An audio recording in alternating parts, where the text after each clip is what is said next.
Hey guys, welcome to another edition of the 101. Today we're going to be talking about conventions, or cons for short. So whenever you hear Comic-Con, Dragon Con, that's what these are. These are conventions catering to a genre or an interest with a bunch of like-minded individuals that you can go and meet. And these things have product, they have artists, they have costumes. It's a gathering catering to a specific genre for the most part. So, why would you go to a con? Well, like I said, perfect example. If you're looking for product that you didn't know existed, if you maybe meet some people there or new contacts in this genre, it's to expand your horizons. So you would go to these things and wander around. Maybe you find a product you didn't know existed, or maybe someone knows of a product. Maybe you stumble across an artist that you've never seen this artwork before, and you may not because they're not advertising. This is a good place to wander around and find things that you have an interest in within the genre. Sometimes they're cross genres. Sometimes you'll have comic books which blend into horror, which blend into sci-fi. So once again, it's a good gathering of just stuff. So, how do you prepare for one of these cons? Well, these conventions vary in size. General rule of thumb, though, is prepare like camping. If you're going to go on one of these things, just be prepared. Be comfortable. Wear comfortable clothes. Definitely wear comfortable shoes. Depending on the size of the convention, you will do a lot of walking. So that is prime. Comfortable shoes. You may think nothing of it now. Believe me, if you go to a couple of these, shoes, big deal. Bring some water. You will do a lot of walking, as stated earlier, and you will get thirsty. And unless you feel like spending some of the big name prices on some of these larger cons, $4 for a drink, $5 for a drink, or waiting in line, doesn't hurt to have a couple bottles or cans of soda or water or whatever you prefer to drink. Bring a backpack. Once again, you'll be looking at things, you'll be seeing things, you may stumble across product that you want to purchase. It's nice to have somewhere to have it and just throw it in a backpack or a bag. Some vendors will provide you with bags, some will not, but rather than carry a bunch of bags around, just grab a backpack. Once again, like camping, you're prepared. So, how many days should you go to a convention? Some of these days are single days, depending on the size. Some of them, like a Comic-Con, a Dragon Con, they're multiple days. So, how do you decide how many days you want to go? Well, first and foremost, cons are expensive. So before you even plan to go to a con, plan to save up for them. You always, no matter how small the con, you always want to have cash on hand. Because once again, you don't know what you're going to run into. You may run into a figure that you didn't know existed. You may run into a figure you're trying to hunt down, and you don't know what the vendors are going to be asking.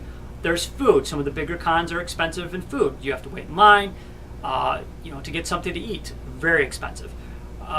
Generally, rule of thumb that I follow, depending on the size of the con, I try and bring at least 100 per day. If you can't afford something like that, and you're on a budget, understandable. But generally, by the time you get done with the price of tickets, which could run anywhere from $50 to $100 a day, spending money, parking money, a safe bet is at least 100. If you could squeak out under 100, great. Generally speaking, it's hard to do unless it's a smaller con that's held in, for example, some of these cons are held in these big auditoriums or convention centers. Those are the larger ones. They usually go multiple days. Some of them, smaller comic book shows, toy shows, they're held at a Holiday Inn. It's maybe 30 people. You don't need as much money for those, but once again, you're going to pay at least $5 to get in, and then you don't know what you're going to stumble across. So it's a safety net. It's a safety net at the smaller ones. It's generally more of a requirement for the larger ones, simply because you do want to have spending cash. The day is going to run you quite a bit of money. So before you even think about going to the con, make sure you have the money to go. Otherwise, more likely than not, you're not going to have a good time because you may be stumbling across things you want and be disappointed. And also, too, you don't want to get broke from just the day. So plan to spend some cash for these things. Parking. Parking varies. Once again, if you're going to a smaller con, some things you just pull right into the lot. Others, you may have to walk a couple blocks. You may have to park in a parking facility. Why am I bringing it up? Well, there's the cost of parking. And you have to outweigh whether the cost of parking for some of these things is worth the convenience of the walk. If you're going to do a lot of shopping, for example, and you know you're going to do a lot of shopping, you may not want to walk 4 to 5 blocks down to your car, put your stuff in there, come back. You may want to park in a lot that still will require some walking, but not as much, and take multiple trips to your car. If you're not planning to do a big load, try and find cheaper parking if you want, or park a couple blocks away and just enjoy the con. Whether or not you should get a hotel or somewhere to stay. Once again, this goes back to the size of the con, your budget, and how many days you feel are appropriate. And I will bring that up too with the hotel. When you go to these cons, some of the bigger cons, you may want to take multiple days. And the reason for that is a lot of these, they're huge. San Diego is one of the biggest, 40,000 people, 50,000 people. It's hard to cover everything in a day. Some of the mid-grade, like a Wizard World, which is in Chicago, or C2E2, usually 2 to 3 days. My personal thing, what I do is I go the first day, I scout out what I want to see. If I see some purchasing I want to buy, I'll buy some stuff that day, or I may wait to the second day. The first day will be just getting a lay of the land, visiting the artist alleys.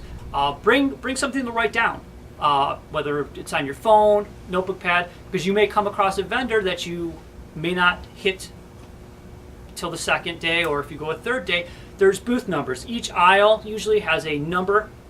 Write down their booth number. So if you see something there that another vendor doesn't have, or their prices are reasonable, you can go back to them. Once again, a lot of this is hard to do in one day. So if you have 2 days, once again, one's an exploration day, one is a purchasing day, hitting up the things you want to do. When you go to these things too, have kind of a game plan.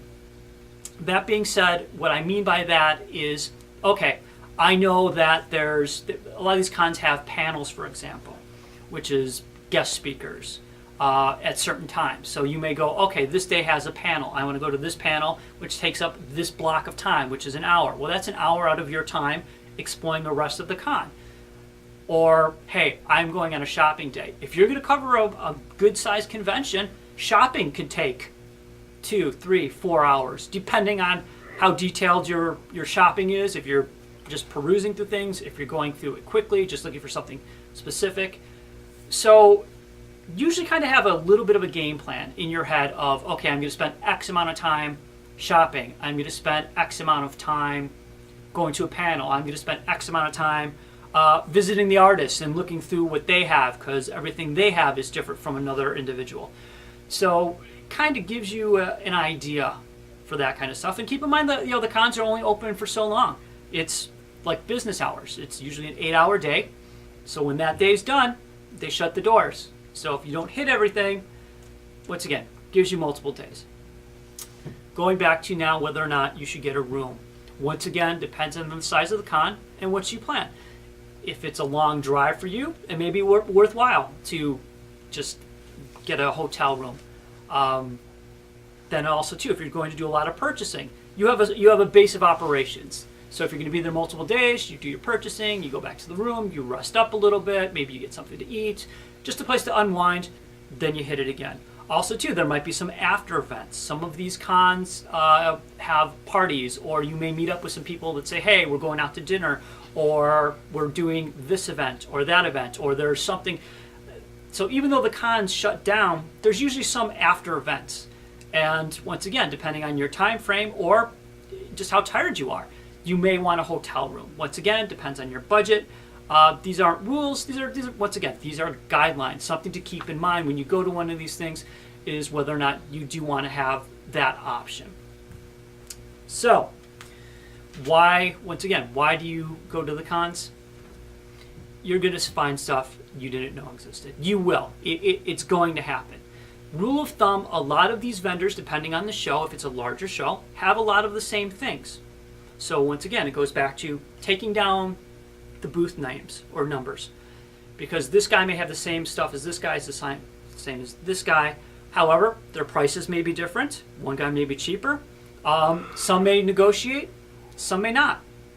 My general experience at the cons, a lot of these guys really, it's not like a flea market, it's not like a smaller con. The larger cons, these guys are there to make money. They are not going to do a lot of negotiating.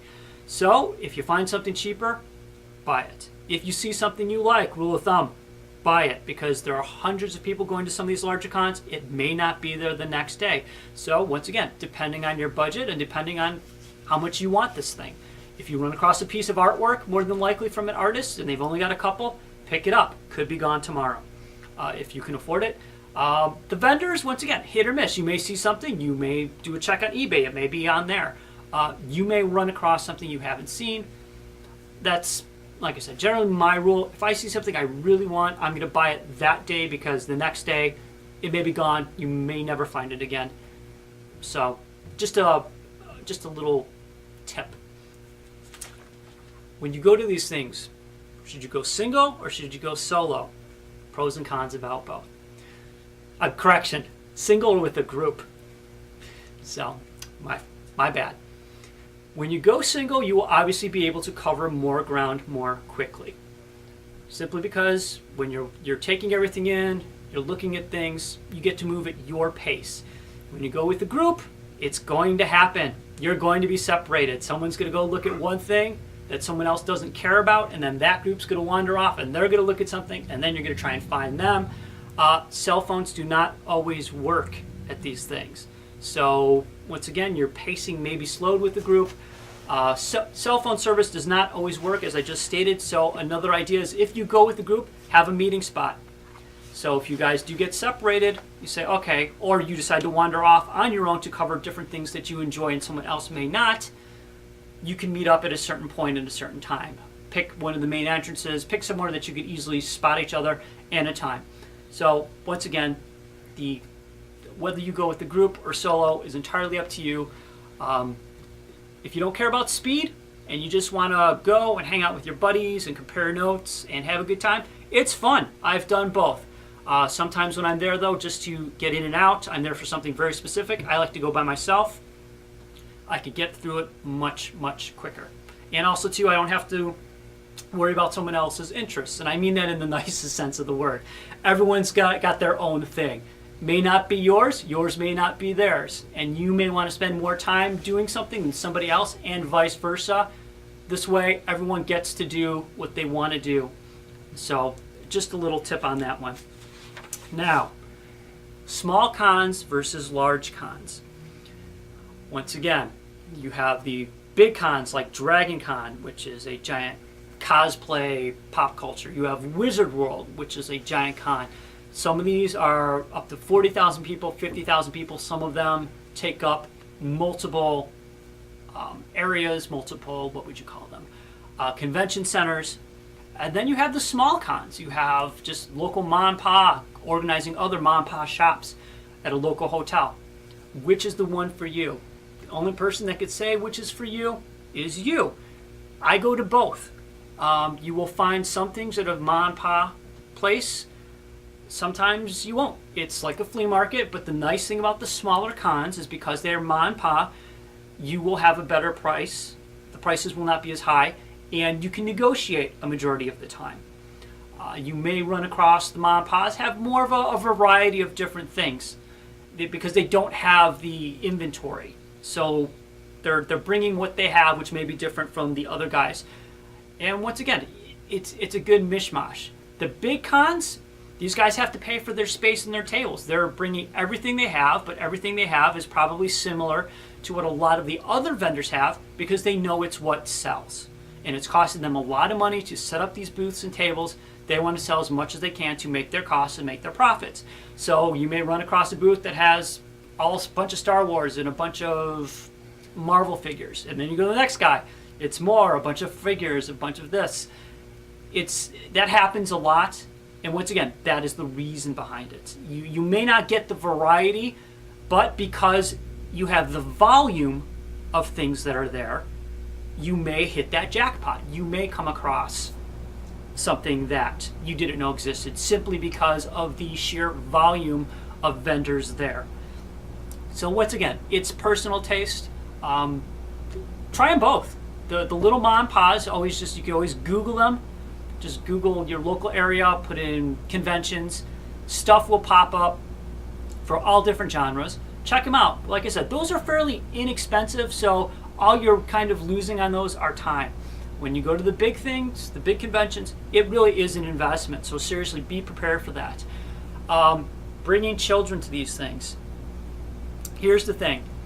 The way that I look at it is, if your child will enjoy it, think of it as going to Disneyland.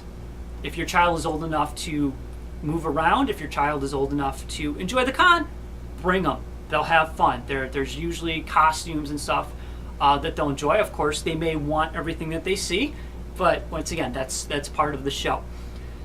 If you are but also, like I said earlier, keep in mind, it's a lot of walking. It's a lot of hiking around. So small children may not be appropriate. Obviously, if you decide to bring your children, cool, but be prepared. You will be taking breaks. There will be a lot of walking. There will be a lot of other people they may be bumped into. Rule of thumb, if they're old enough to enjoy it, feel free to bring them. If you're going to be pushing them around in a stroller, and you bring a stroller, this is going to sound terrible, but you may want to wait for another time or get a babysitter, simply because these places with so many people pushing strollers around, you're going to have a hard time. People around you are going to have a hard time. It's more work than it's worth, but obviously if you're going to do it, you're going to do it. So that's what I have to say about that.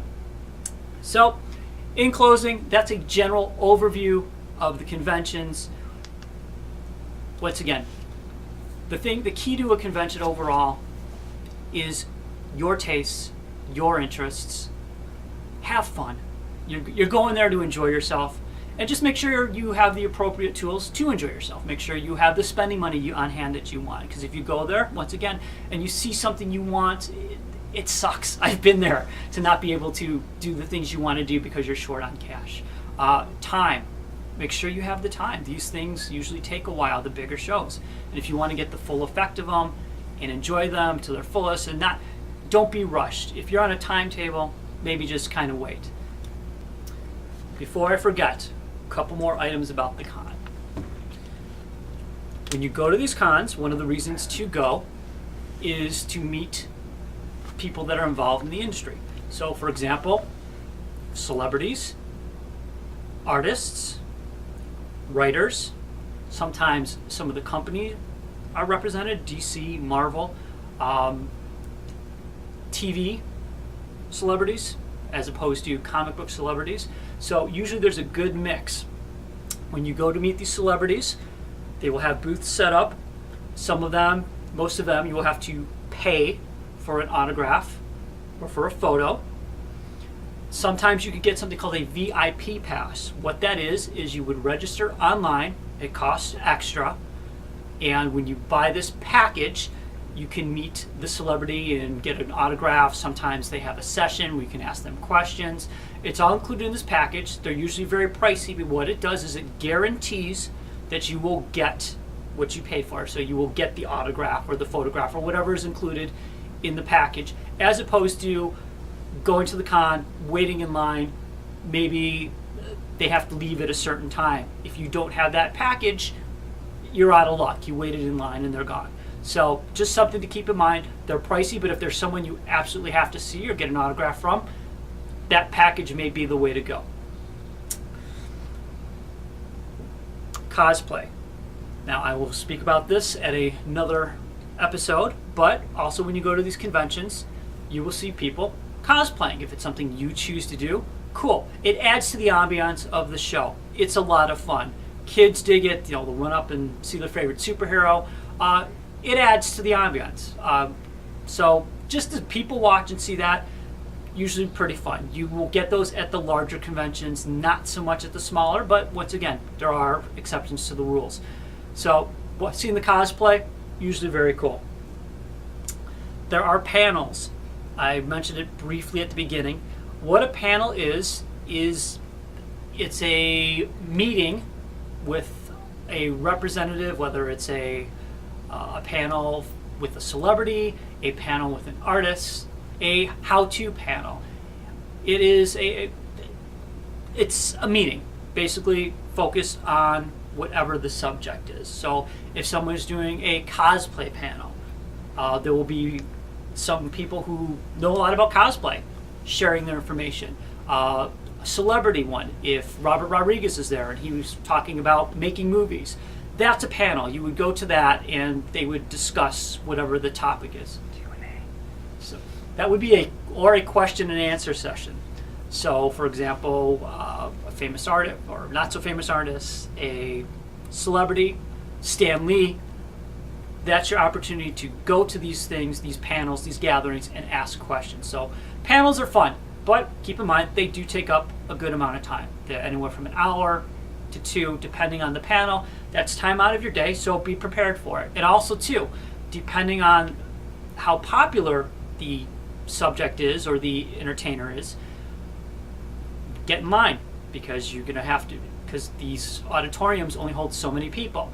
So if you want to go there, you may have to get in line an hour ahead of time just to get into the panel, because seating may be limited. So, and I'm going to bring up one other subject that I've heard from multiple people. So I am addressing you, the viewers. Please, when you go to these conventions, there are 40,000 people sometimes less, sometimes more, in an enclosed space. Shower, please. Soap is your friend. You're laughing at this. Anyone watching this who has been to a con is laughing at this because they know. Really, shower before you go. You're gonna work up a sweat doing this stuff anyways. So shower, deodorant, personal hygiene, and water. Once again, it sounds funny. It sounds like I shouldn't have to tell anybody this. I've had 4 people before I even started this episode tell me to mention that, because once again, you're dealing with crowds, you're dealing with enclosed space, you're dealing with sometimes the air conditioning doesn't work. Make it pleasant for yourself and everyone around you. Just take care of that. So on that note, guys, hopefully this was informative to you. That was another episode of the 101 about conventions. Hope you enjoyed it. If you have any questions, feel free to contact me at Cary@comicsremixed.com. Also, we're going to have a new segment coming up which will feature you guys, the collectors. So if you guys have a really cool collection you want to share, a cool setup, cool displays, get in contact with me or the guys at comicsremixed.com, comicsremixed@gmail.com. It will be featured under the Comics Remix brand, but it will be featuring you guys. We want to hear from you. We want to see your collections. We want to hear the stories behind them, and you get to be on our show. So get in contact with us. We're looking forward to having you. My next episode will be about gaming. So it will be an intro to gaming. It's going to be an overview, and then at some point I will be breaking down the other segments, but hopefully you will enjoy it. So once again, guys, thanks for watching. I'm Cary. Stay geeky.